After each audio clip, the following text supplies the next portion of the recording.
Episode शुरू होता है और हम देखते हैं कि ताई याओ से रिवेंज लेने के लिए काफी क्यूरियस था, क्योंकि याओ ने लाइव स्ट्रीमिंग में उसके खिलाफ बोला था और लोगों को हिंट दिए थे। इसीलिए ताई उससे काफी ज्यादा गुस्सा था। अब इनके बीच मैच शुरू हो जाता है, लेकिन ताई का पूरा ध्यान याओ को किल करने में था।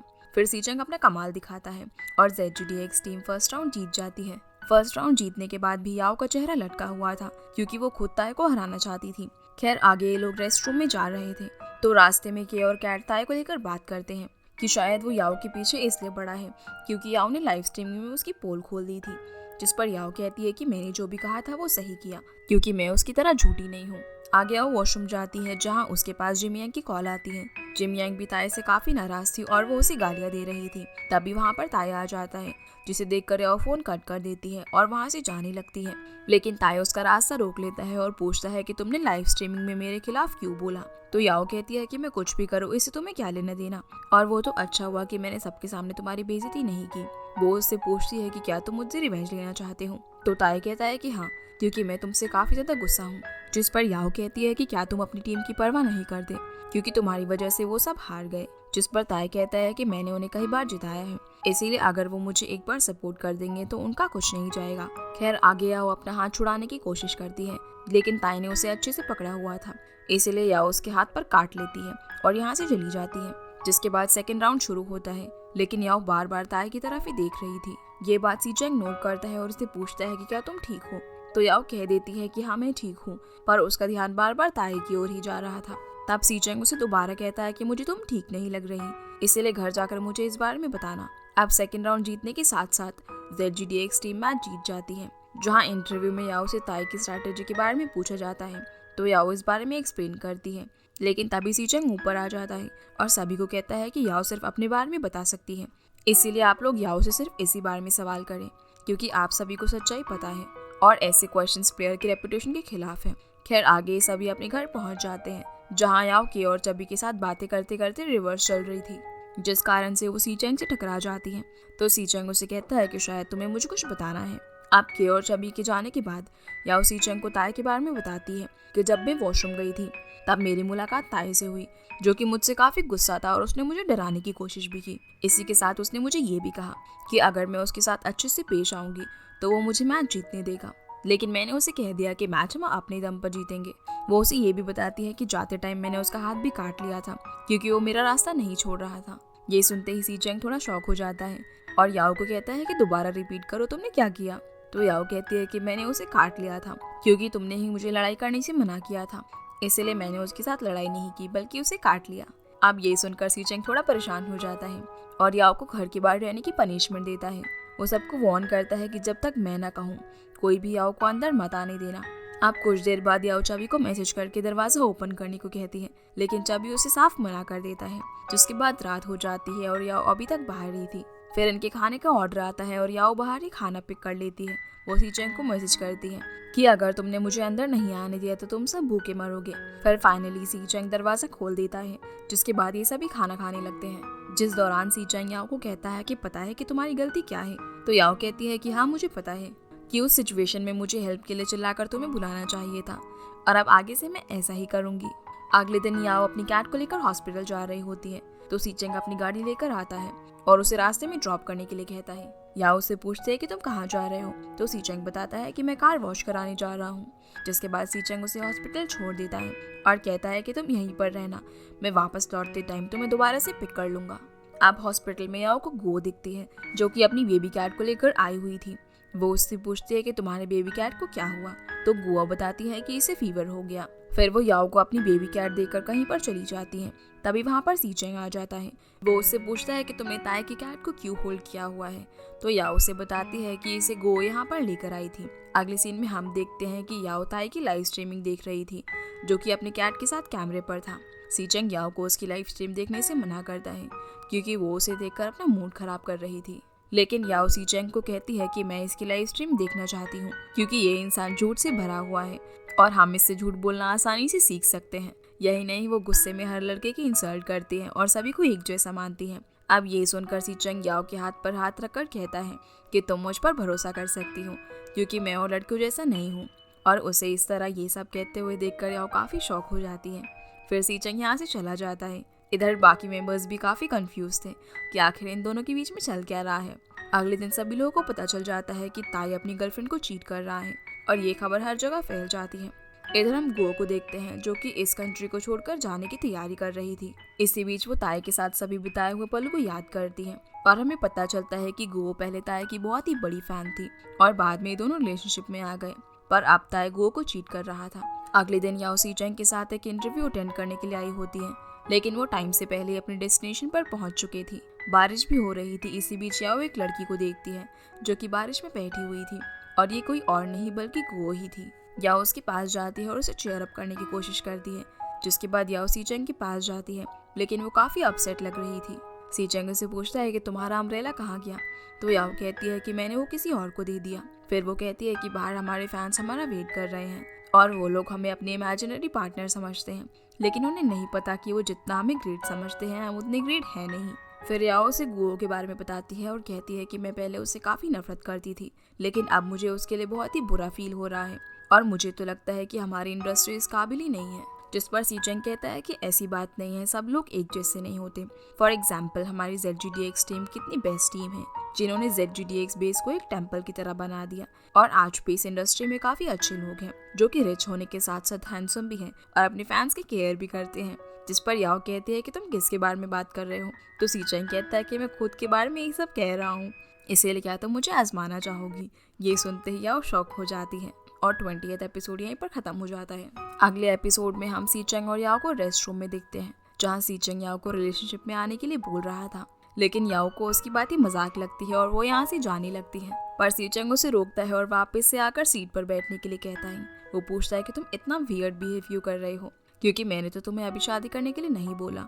जिस पर याओ कहती है कि बकवास मत करो, क्योंकि कोई भी प्यार करने वाला इस तरह अपने प्यार का इजहार नहीं करता। तो सी चैंग कहता है कि अगर मैं तुम्हें जेंटलमैन बनकर पूछूंगा तो क्या तुम हाँ कर दोगी। ये सुनते ही याओ सोचने लगती है। ये देखकर सी चैंग कहता है कि अगर मेरे सामने ताई और यांग आ जाते हैं तो मैं उन्हें पीट पीट कर मार दूंगा, क्योंकि उनकी वजह से तुम्हारा प्रो प्लेयर्स पर से विश्वास टूटा है। वो ये भी कहता है कि मैं तुम्हें काफी टाइम से प्रपोज करने के बारे में सोच रहा था, पर फिर मैंने इस चैंपियनशिप जीतने के बाद तुम्हें प्रपोज करने का डिसाइड किया, लेकिन अब मैं और इंतजार नहीं कर सकता, क्योंकि इंडस्ट्री के कुछ बुरे लोगों की वजह से तुम्हारे ऊपर बहुत ही इफेक्ट पड़ा है। पर याओ चुपचाप बैठकर उसकी बातें सुन रही थी और वो उसकी किसी भी बात का रिप्लाई नहीं देती। तो सी चैंग कहता है कि क्या तुमने कभी भी मुझे पसंद नहीं किया, मेरा प्यार एक तरफा था, और क्या मैं तुम्हारे इस खामोशी को रिजेक्शन समझूं।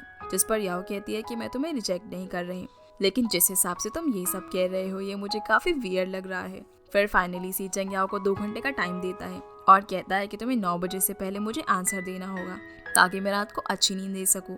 खैर आगे ये दोनों इंटरव्यू के लिए जाते हैं, जहाँ इनसे ताई और गेम से रिलेटेड क्वेश्चन पूछे जाते हैं। जिसके बाद याओ वापस से घर जा रही होती है, तो रास्ते में वो सी चैंग के साथ बिताए हुए मोमेंट्स को याद करती है और घर पहुंचने के बाद याओ सी चैंग का इंतजार करती है, क्योंकि 9 बजने से पहले उसे आंसर देना था।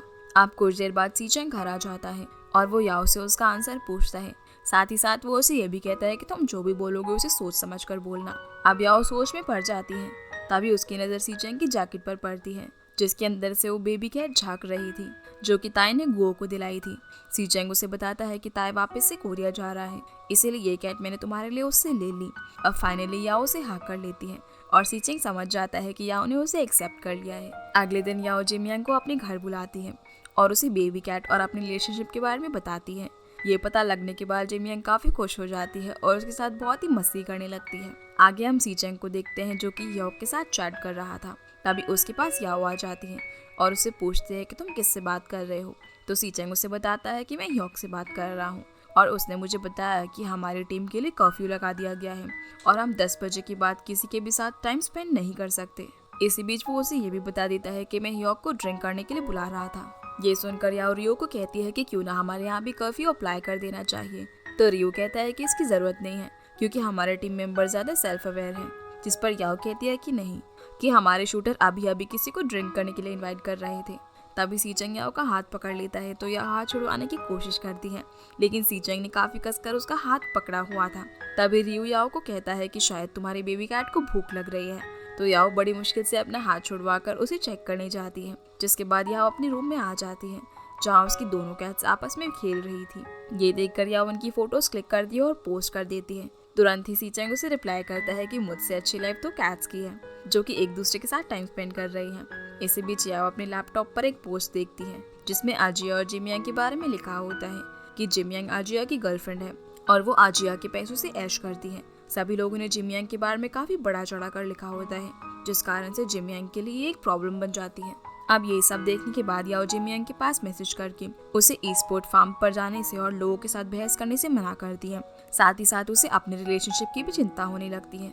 तभी वो आजिया की लाइव स्ट्रीमिंग देखती है जिसमें आजिया सब कुछ क्लियर कर रहा होता है कि जिमियांग उसके पैसों से ऐश नहीं करती, बल्कि मैं तो खुद उसका दिया हुआ कीबोर्ड काफी टाइम से यूज कर रहा हूँ। इधर जिमियांग जिसे इन सब बैड कमेंट से कोई भी फर्क नहीं पड़ता और वो डायरेक्ट लाइव स्ट्रीम में आकर कह देती है कि हाँ, मैं तो अपने बॉयफ्रेंड के पैसों को यूज करती हूँ और रिसेंटली उसने मुझे कार भी गिफ्ट की है।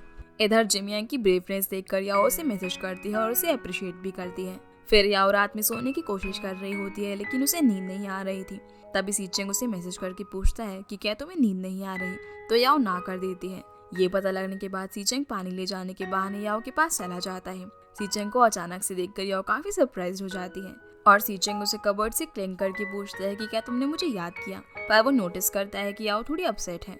वो उसे पूछता है कि क्या हुआ, तो याओ उसे कहती है कि ताई की वजह से नॉर्मल रिलेशनशिप पर भी काफी असर पड़ रहा है और लोग जिमियांग को बोल रहे हैं कि वो आजिया के ऊपर डिपेंड है। जिस पर सीचेंग कहता है कि जिमियांग पोर्शे चलाती है और आजिया तो उसे इतनी एक्सपेंसिव गाड़ी खरीद कर नहीं दे सकता और वैसे भी इसमें मेरी क्या गलती। तभी याओ सीचेंग को कुछ कमेंट सिखाती है जिसमें लोगों ने लिखा हुआ था कि आजकल की लड़कियां काफी हॉरिबल होती हैं और शुक्र है सीचेंग अभी सिंगल है, वरना वो उसके करियर को भी इफेक्ट करती। जिस पर सीचेंग कहता है कि तुम्हें पता है कि मेरी फैंस की ओपिनियन अलग अलग है, तो याओ कहती है कि हाँ मुझे पता है, लेकिन फिर भी तुम्हारे लिए सिंगल रहना ही बेहतर रहेगा। जिस पर सीचेंग कहता है कि अब मैं तुमसे अलग नहीं हो सकता और अगर कुछ गड़बड़ हुई तो इसकी पूरी जिम्मेदारी मेरी रहेगी। ये सुनकर याओ को थोड़ा रिलीफ फील होता है। तभी सीचेंग उसके कान में बोलता है कि क्यों ना हमें आज रात सोलो मैच खेलना चाहिए जो कि पूरी रात चलेगा। जिस पर याओ उसके इरादे समझ जाती है और उसे खींचकर अपने रूम से बाहर निकाल देती है। अगले दिन याओ YQCB और अल्फा टीम का मैच देखने आई होती है। तभी जिमियांग भी वहाँ पर आ जाती है क्योंकि वो आजिया को देखने यहाँ पर आई थी। इधर हम सीचेंग को देखते हैं जो कि दूर खड़ा इन दोनों को देख रहा था। तभी याओ के पास उसके कुछ फैंस आ जाते हैं और याओ से मिलकर ये सभी काफी खुश होते हैं। अब फाइनली मैच स्टार्ट होता है और याओ जिमियांग से मैच के बारे में बात करती है, लेकिन जिमियांग का मैच की ओर बिल्कुल भी ध्यान नहीं था, बल्कि वो अपने फोन में बिजी थी क्योंकि ये सारी गेम्स उसकी समझ से बाहर थी। तभी याओ कहती है कि देखो तुम्हारा बॉयफ्रेंड कितना अच्छा खेल रहा है। जिस पर जिमियांग कहती है कि वो कई दिनों से मैच को लेकर टेंशन में है, जिस कारण से उसके फॉरहेड पर एक पिंपल निकल आया। और ये सुनते ही ताओ जिमियांग को घूरने लगती है क्योंकि वो मैच को लेकर सीरियस थी, लेकिन जिमियांग पिंपल के बारे में बात कर रही थी। तो जिमियांग उसे कहती है कि मुझे ये सब समझ नहीं आता। खैर आगे YQCB फर्स्ट राउंड जीत जाती है, जिस कारण से YQCB के सारे फैंस काफी खुश थे। लेकिन याओ देखती है कि जिमियांग अभी भी अपने फोन में ही बिजी थी। याओ उससे कहती है कि क्या तुम थोड़ा सीरियस नहीं हो सकती, क्योंकि ये तुम्हारे बॉयफ्रेंड की हाईलाइट मोमेंट है। लेकिन जिमियांग को कुछ भी समझ नहीं आ रहा था, बल्कि वो उसे ये बताने लगती है कि वो आजिया को कैसे मिली थी। अब उसकी बातों से इरिटेट होकर उसके पीछे बैठी आजिया की एक फैन जिमियांग की चेयर पर पैर मारती है और जैसे ही जिमियांग पीछे मुड़कर देखती है तो वो लड़की उसे कहती है कि मैंने जानबूझकर पैर नहीं मारा। लेकिन जिमियांग समझ चुकी थी कि उस लड़की ने जानबूझकर ये सब किया है। खैर जिमियांग सामने देखने लगती है, तब वो लड़की कहती है कि कुछ लोग यहाँ पर मैच देखने आ जाते हैं लेकिन उन्हें कुछ भी समझ नहीं आता। और इतनी सुनते ही याओ को काफी गुस्सा आ जाता है, लेकिन इससे पहले वो उसे कुछ कहती जिमियांग उसे रोक देती है क्योंकि वो यहाँ कोई भी सीन क्रिएट नहीं करना चाहती थी। इधर योमिंग अपनी टीम के साथ मिलकर YQCB की स्ट्रैटेजी को एनालाइज कर रहा था क्योंकि उनका नेक्स्ट मैच YQCB के साथ ही होने वाला था। अब फाइनली अल्फा टीम जीत जाती है और YQCB हार जाती है, जिस कारण से YQCB के सारे फैंस अपसेट हो जाते हैं। इधर याओ जिमियांग को बताती है कि तुम्हारा बॉयफ्रेंड मैच हार गया, लेकिन जिमियांग को इससे कोई भी फर्क नहीं पड़ता और वो कह देती है कि कोई बात नहीं, वो पहले भी कई बार हार चुका है, इसीलिए इससे कोई फर्क नहीं पड़ता। लेकिन ये बात सुनते ही उसके पीछे बैठी आजिया की फैन भड़क जाती है और जिमियांग को खरी खोटी सुनाने लगती है, पर जिमियांग बिल्कुल ही शांत खड़ी थी क्योंकि वो यहाँ कोई भी सीन क्रिएट नहीं करना चाहती थी। तभी यहाँ पर आजिया आता है और जिमियांग को साथ में चलने के लिए कहता है, लेकिन जिमियांग आजिया को वापस से स्टेज पर जाने के लिए कहती है। तो आजिया कहता है कि तुम्हें ऐसे लोगों की बातों पर ध्यान नहीं देना चाहिए, जिस पर वो लड़की कहती है कि ऐसे लोगों से तुम्हारा क्या मतलब है, क्योंकि मैं तुम्हारी फैन हूँ। जिस पर आजिया कहता है कि मैंने खुद आज तक जिमियांग से इस तरह से बात नहीं की और तुम होती कौन हो उससे इस तरह बदतमीजी करने वाली, और अगर तुम्हें मेरी गेम से कोई प्रॉब्लम है तो तुम्हें मेरे साथ ही इस बार में बात करनी चाहिए, ना कि मेरी गर्लफ्रेंड के साथ। फिर अजिया जिमयांग को गोद में उठाकर यहाँ से ले जाता है। अब रेस्टरूम में जिमयांग अजिया को कहती है कि क्या तुम पागल हो गए हो, तुम्हें ये सब नहीं करना चाहिए था, क्योंकि मैं तुम्हारे मैच को लेकर कुछ भी सहन कर सकती हूँ। जिस पर अजिया कहता है कि मैं पिछले कई दिनों से गुस्सा हूँ, क्योंकि लोग हमारी रिलेशनशिप को अलग ही तरीके से जज कर रहे हैं, और ये गेम या रिलेशनशिप या हारना जीतना मेरे खुद का काम है, वो तुम्हें इसमें क्यों ब्लेम कर रहे थे। इसीलिए मैं भला ये सब खड़े होकर कैसे देख सकता था, और अगर वो लोग तुम्हें स्कोल्ड करते हैं तो तुम्हारे साथ उन्हें मुझे भी जज करना होगा, और वैसे भी ये होते कौन है हमारे रिलेशनशिप को जज करने वाले। अब अजिया की ये बात सुनकर जिमयांग उसे चेयर अप करने की कोशिश करती है, और मैं जानती हूँ कि ई स्पोर्ट्स शुरू से ही तुम्हारा सपना था, लेकिन ये सब मेरी समझ में नहीं आया, पर अब धीरे धीरे सब कुछ मेरी समझ में आ रहा है, और मैंने प्रॉमिस किया था कि मैं हमेशा तुम्हारे साथ ही रहूंगी। ये सुनकर अजिया को थोड़ा रिलीफ फील होता है।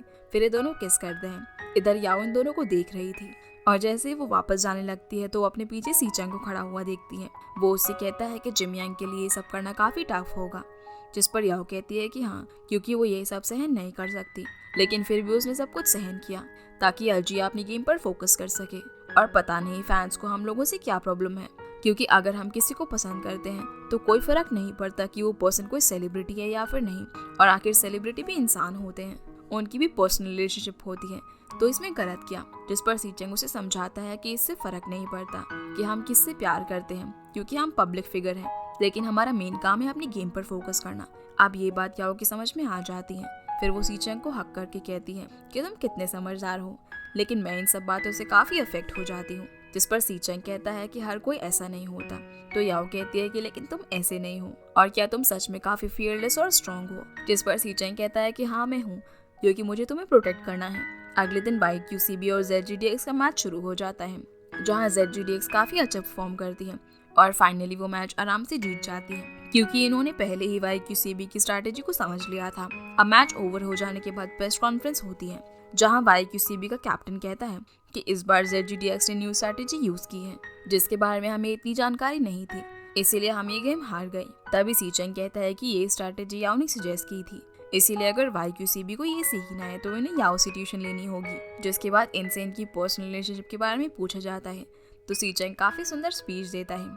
दरअसल सीचंग ये समझाने की कोशिश करता है कि फैंस को सिर्फ उनकी गेम पर फोकस करना चाहिए, ना कि उनकी पर्सनल रिलेशनशिप पर। इसी बीच सीचंग याओ के एक्स बॉयफ्रेंड यांग को भी टारगेट करता है, जिसे एग्जाम्पल के तौर पर लेकर वो उन लोगों को समझाने की कोशिश कर रहा था कि कई लोग डिग्री लेने के बाद प्रोफेशनल गेमर बन जाते हैं, लेकिन बाद में उनका ब्रेकअप भी हो गया, क्योंकि वो अपनी गर्लफ्रेंड को टाइम नहीं दे पाते। फिर जब सबको बता देता है कि वो यांग के बारे में बात कर रहा है, और ये सुनते ही सभी लोग हंसने लगते हैं। जिसके बाद एक फैन सीचंग से पूछता है कि सिंगल होने के बावजूद भी तुम्हें इस सब के बारे में अच्छा खासा पता है।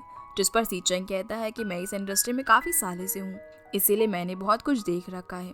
फिर फाइनली सीचंग ये भी बता देता है कि कोई है जिसे मैं पसंद करता हूँ, और ये सुनते ही सभी लोग काफी शॉक हो जाते हैं और पूछने लगते हैं कि आखिरकार वो कौन है।